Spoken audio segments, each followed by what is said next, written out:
ఓం శాంతి. శివ పరమాత్మ మహావాక్యాలు. బాబా మూడవ అనుభవం గురించి చెప్తున్నారు. అంటే ఎవరైతే అయిపోయారో వారికి అలౌకిక అనుభూతులు అవుతాయి అని చెప్పారు కదా పరమాత్మ. ఇది మూడవ అనుభవం గురించి చెప్తున్నారు. ఏం చెప్తున్నారో మహావాక్యాలు ఇంకా మనం తెలుసుకుందామా? మూడవ అనుభూతి ఈ విధమైన సమాన ఆత్మ అంటే ఎవరడి ఆత్మ? సాకార ప్రపంచం మరియు సాకార శరీరంలో ఉంటూ కూడా బుద్ధియోగం ద్వారా నేను ఆత్మను సూక్ష్మవతనంలో లేదా మూలవతనంలో అక్కడే బాబాతో పాటు ఉన్నాను అని అనుభవం చేసుకుంటుంది. సెకండ్లో సూక్ష్మవతన వాసిగా, సెకండ్లో మూలవతన వాసిగా, సెకండ్లో సాకారతన వాసిగా అయ్యి కర్మయోగిగా అయ్యి కర్మ యొక్క పాత్ర అభినయిస్తున్నానని అనుభవం చేసుకుంటుంది.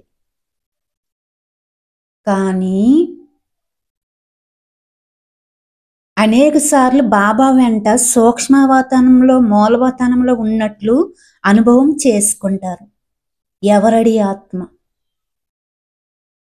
అనేక సార్లు సూక్ష్మవతనంలో ఉన్నట్లు మూలవతనంలో ఉన్నట్లు అనుభవం చేసుకుంటారు. Checking point. ఆన్సర్స్ అయితే ఒకలాగే ఉన్నాయి, కానీ తేడాగా ఉంది. గ్రహించవలసిన విషయం.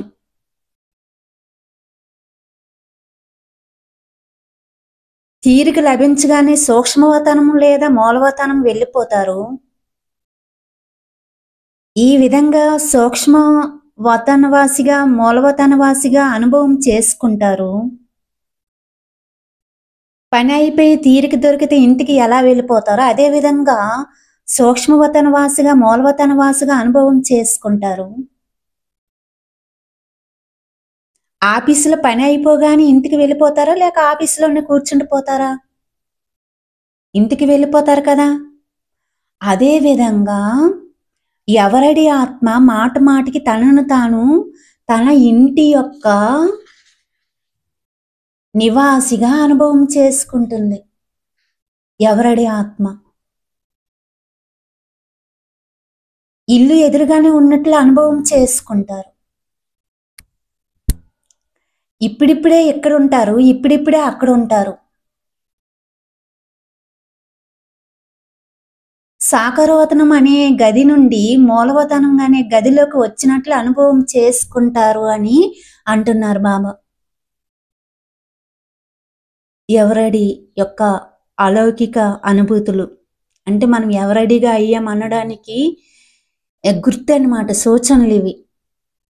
మీరు ఆ స్థితిలో ఉన్నారా, వాళ్ళకి ఈ విధంగా అలౌకిక అనుభూతులు అవుతాయి అంటున్నారు. అంటే మనం ఏ స్థితిలో ఉన్నామన్నది ఇక్కడ తెలుసుకోవలసిన ఇంపార్టెంట్ విషయము. అచ్చా. ఓం శాంతి.